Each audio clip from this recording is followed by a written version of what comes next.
what the Patriots can learn from the Celtics championship run. We break it down here on Patscast. In the shadow of giants we fly. Championship banners wave. Welcome to Patscast. I'm Brad Whitaker. As we all know, the Boston Celtics are NBA champions after winning the title a couple days ago in a gentleman's sweep, one of the most dominating postseason performances. The Celtics only lost 3 games the entire postseason, 3 gentlemen's sweeps, 1 regular sweep, and it really shows how you can take a full team approach and win in the NBA, and this is what frustrates me the most about NBA coverage relative to the NFL, and I'll get to the Patriots in a minute, but basically in the NBA, if you watch the sports media, you watch First Take, you watch any of these shows, all they talk about is the superstars on every team. And heading into the NBA Finals, seeing that the Celtics weren't battle-tested enough against some beaten-up teams, including Cleveland, Indiana, and Miami, everyone thought the Mavericks were going to roll all over the Celtics because they had the 2 best superstars in Luka Doncic and Kyrie Irving. But as we saw, well, 1, Kyrie was not the second best superstar in the entire series. He was probably 4, 5, or 6 when all was said and done. However, it takes a team to win, even in the NBA.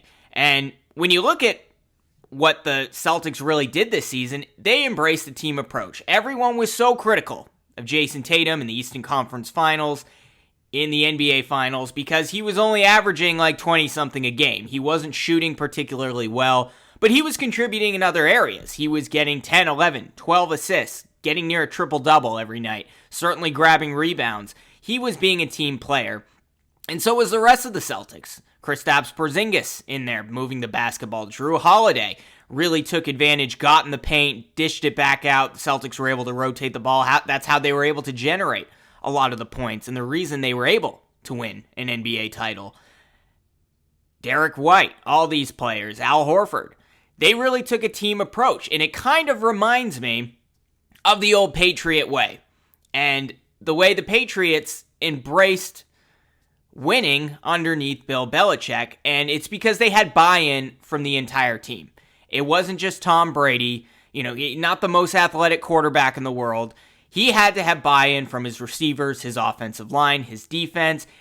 Bill Belichick needed buy-in. They needed buy-in with the offensive coordinators, the defensive coordinators, and that's how they were able to win 6 Super Bowl championships in 2 decades, is because they did have that team buy-in. They weren't embracing this superstar approach, which seems to be what everyone thinks wins, at least in the NBA. But when people talk about the NFL, they see it as a team sport. I mean, obviously you got 11 players on the field. If 1 or 2 of those guys don't do their job properly, the offense or the defense is going to break down pretty easily. So that's why we talk about football like it's a team sport, but we don't talk about basketball that way. It's the team with the most superstars who can come up and hit the big shots in the big moments. Those are the ones that are going to win. Well, Jason Tatum didn't hit a lot of big shots in big moments this postseason. Jaylen Brown certainly did, but you couldn't say he was better than Tatum at this point. He might be a few years down the road potentially, but definitely wasn't the best player on the team. Wasn't better than Luka. May not even be better than Kyrie, although I'd argue he probably is. But the Celtics, they had buy-in in what Joe Mazzulla was doing throughout the season and really allowing the players to make sacrifices, including Jason Tatum, who, look, we all know Tatum, that's kicking around the back of his mind, right? He wants to win an NBA MVP. He thinks he's good enough. He's gotten multiple NBA All-First Team awards. He's the type of player that is capable of winning the MVP, but in order to do that in today's NBA, you basically have to be the guy who generates 35 a game all season long. And had Jason Tatum taken that approach, I don't think the Celtics would be a championship winning team. And I hope the New England Patriots can take some lessons from what we've seen with the Boston Celtics in a star-oriented sport and see, all right, look, they took a team approach and they were able to win a title that way. Certainly football is more of a team sport, but if we don't get buy-in on this entire roster, we're not going to get to where we need to be. And it's a good thing that Drake May was at the game. Game 5 in Boston, saw the Celtics win a title. He knows the expectations of this city. He knows that, look, fans are going to be patient his first year as he develops, even if he's not out there as a starter. But he gets into year 2 and year 3. Patriots fans, Boston fans in general, have very high expectations. And you're going to need a team that buys in, which they have not. And it's a big reason why Bill Belichick ultimately ended up getting fired this past season, is they had buy-in Mac Jones' rookie year because they still had the infrastructure that Tom Brady had in terms of Josh McDaniels and his offensive scheme. They had a high IQ quarterback who wasn't very athletic, didn't have a very strong arm, but he was able to buy into that scheme.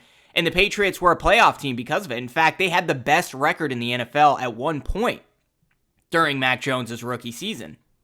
But what ended up happening after that? Well, Bill Belichick took the approach that, hey, we can try some new areas. You know, we've promoted coaches to different spots in the past. Let's put Matt Patricia in as the offensive coordinator and have him implement a West Coast offense, which he's never run an offense, period, much less a West Coast offense. We'll see how it goes. And then he has Kendrick Bourne in the locker room trying to teach Matt Patricia how to run a West Coast offense, and Matt Patricia was not patient with that.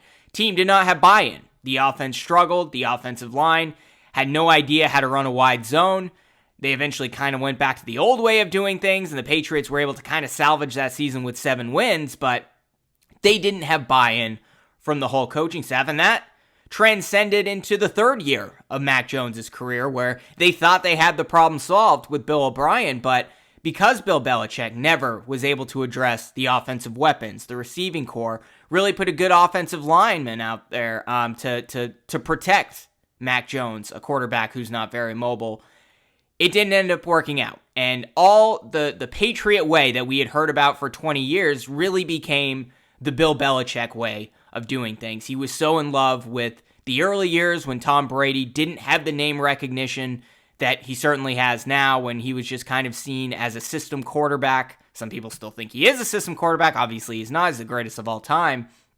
But Belichick really liked that team approach. Let's have a really good defense, a good running game, and then we'll just kind of salvage the offensive line, the quarterback, and the receiving positions, and we'll go from there. And ultimately, the team wasn't able to buy in, and because they went back to the old way of doing things, and the old way didn't work in today's NFL. And if you go look at the NBA, yeah, a lot of these teams are going to just say, hey, let's stack superstars and see how it works out. But if those guys don't play as a team like the Celtics did this season, the Celtics had plenty of talent on that roster, they're not going to go very far in the postseason. So the Celtics took a real team approach. Jason Tatum made his sacrifices. Jaylen Brown made his sacrifices. Some days Drew Holiday could be the best player on the court. Some days Porzingis, Horford, Derek White. It didn't matter who the number one guy was. And that's really what I hope to see with the Patriots going forward under the new Gerard Mayo regime, because certainly Gerard Mayo was part of the Patriot way for many years as a player, and at least saw some of that success as a coach. And certainly the Patriots were a good defensive team the last few years. Hopefully they can take that same approach on the offensive side of the football. And look, it helps that they don't have, Justin Jefferson or Randy Moss or Tyreek Hill or a number one wide receiver out there. As much as we want one, my last podcast was arguing the Patriots should trade for Brandon Ayuk. I think the Patriots need a number one guy.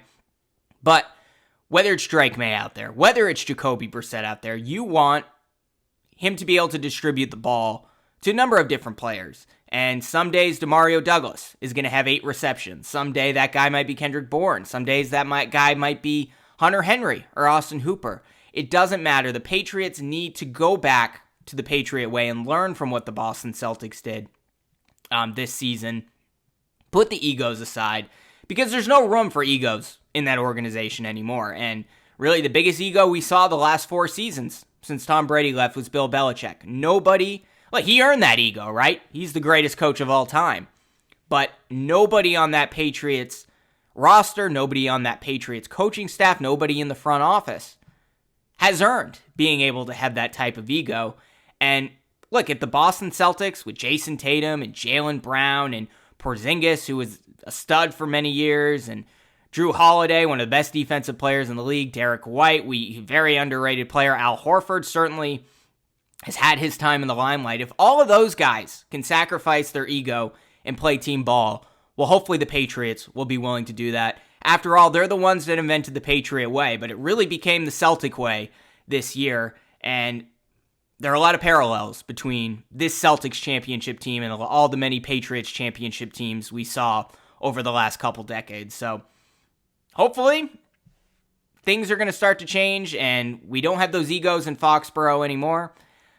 That's it for this episode of Pat's Cast. If you're watching on YouTube, be sure to like this video, subscribe to the channel, hit that notification bell, or subscribe if you're listening on Spotify or Apple Podcasts. Not going to be quite as many podcasts between now and the start of training camp just because this is the real off season. Not a lot of NFL news. We'll certainly be covering the news as it comes out, but once training camp hits, every day we'll be back here with New England Patriots coverage, but there will probably be some breaking news. Hopefully the Patriots make a run after Brandon Ayuk. There'll be plenty of updates in terms of Drake May's development, what he's doing, preparing for training camp. We'll be here at Pat's Cast to cover it.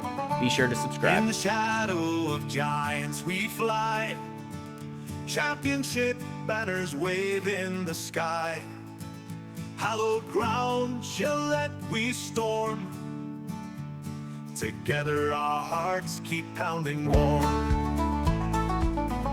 Lessons learned from champions true, green and white inspired red and blue.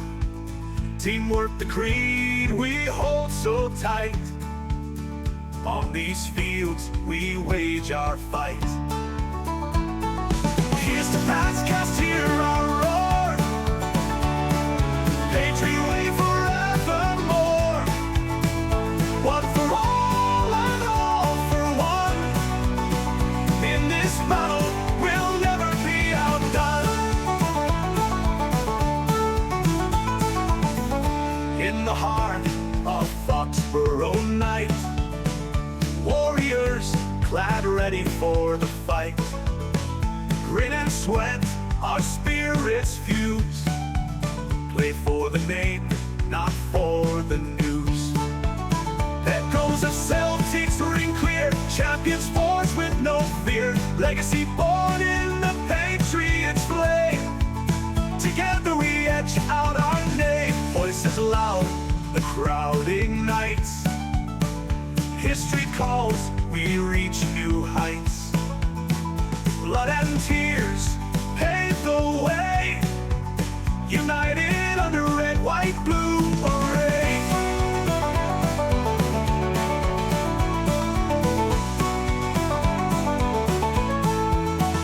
Here's to Pat's Cast, hear our roar, Patriot way forevermore.